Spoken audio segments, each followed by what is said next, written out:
your mood. Find out how you can eat your way out of your emotional desperation in this hard economic time. Money, your job, the economy, these are the worries keeping many of us up at night. Well, what if I told you you could eat your worries away through a food-mood connection?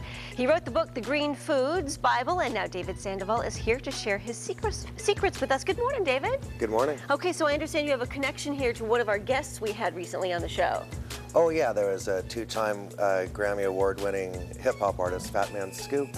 He had severe diabetes and he came to me to change his body with food, just like we're going to talk about today.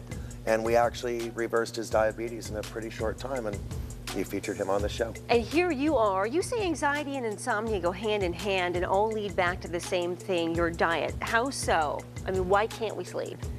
Well, it's sort of a catch-22. One of the reasons we can't sleep is because of our diet and our worries. And then another thing is when we can't sleep, it contributes to our stress.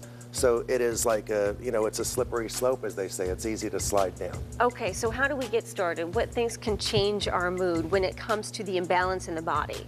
Well, some of the foods that we could eat at night that would really be helpful are like green salads, green foods, of course. I love green foods.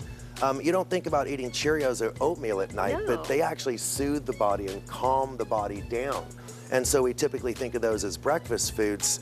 And then, of course, if you're going to sweeten it, make sure you don't use a white refined sugar. Make sure that you're using a sugar that has the natural minerals in it, because that helps control the rate at which sugar enters your blood, and thus the peak. Gotcha. And that sort of stimulation that we get. Yeah, so the stimulating foods are obviously those that we might want to avoid. Okay, now I know oftentimes when you're having trouble sleeping, you're having a conversation in your mind, you're tossing and turning, you're chatting, you can't leave the day behind. What do you recommend for something like that?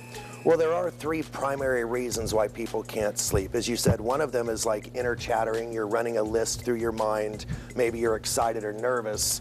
Another reason is because your muscles are tense and you toss and you turn and you can't sort of sink into the pillow.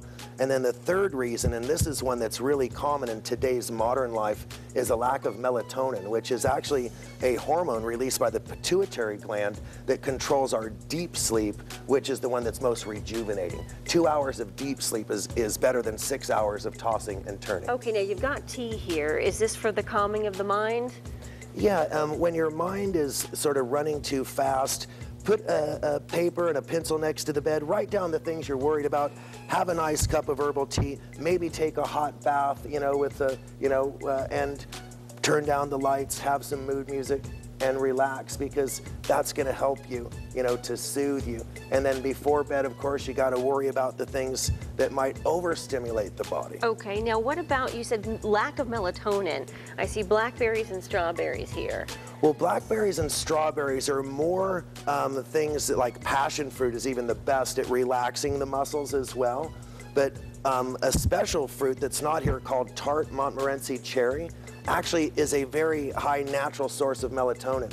Now, the reason that melatonin doesn't enter our brain is because of artificial light and artificial heat. When the sun goes down and when it cools down, we're going to keep you right there. We're back in just a moment. Stay with us. We'll talk bad foods when we return.